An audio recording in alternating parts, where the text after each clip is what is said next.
കഴിഞ്ഞ 2-3 ദിവസങ്ങളിലായിട്ട് നമ്മുടെ അഖിൽമാരാരാണ് തരംഗം.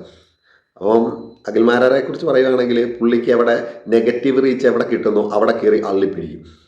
അതിൻ്റെ ഒരു ഉദാഹരണമാണ് കഴിഞ്ഞ നിയമസഭാ ഇലക്ഷന് പുള്ളി നിന്നിട്ട് നമ്മുടെ വിഷാരടിയെക്കുറിച്ച് കുറേ കാര്യങ്ങളൊക്കെ പറയുകയും അതിലൂടെ മാധ്യമ ശ്രദ്ധ പിടിച്ചു പറ്റാനായിട്ട് ശ്രമിച്ചു. പക്ഷേ അതിനകത്ത് BJPയെ സംബന്ധിച്ചിടത്തോളം BJPക്കും NDAയ്ക്കുമാണ് അതിൻ്റെ ഏറ്റവും കൂടുതൽ കോട്ടങ്ങൾ സംഭവിച്ചത്.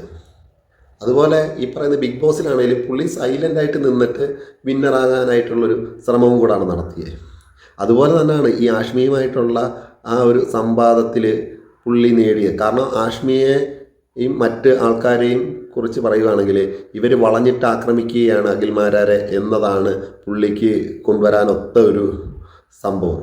അതിനകത്ത് പുള്ളി ഇരുന്ന് കൊടുത്തു എന്നതാണ്. ഫേസ്ബുക്ക് പേജുകളൊക്കെ നോക്കുവാണെങ്കിൽ വളരെ റീച്ച് കയറിയിട്ടുണ്ട്. അതുപോലെ തന്നെ മില്യൺ വ്യൂസൊക്കെ ആയിട്ടുണ്ട്. 25K ലൈക്കും 10K കമൻറ്റും ഒക്കെ വന്ന വീഡിയോകളൊക്കെ ഉണ്ട്. അപ്പം അദ്ദേഹത്തിൻ്റെ റീച്ച് ആകുക എന്നതാണ് പുള്ളി ഉദ്ദേശിച്ചിരിക്കുന്നത്. അതല്ലാതെ വേറെ എന്താണ് പുള്ളി ഉദ്ദേശിക്കുന്നതെന്ന് നമുക്ക് പറയാനൊക്കത്തില്ല. പുള്ളി നമ്മൾ ചിന്തിക്കുന്നതല്ല പുള്ളി പ്രവർത്തിക്കുന്നത്.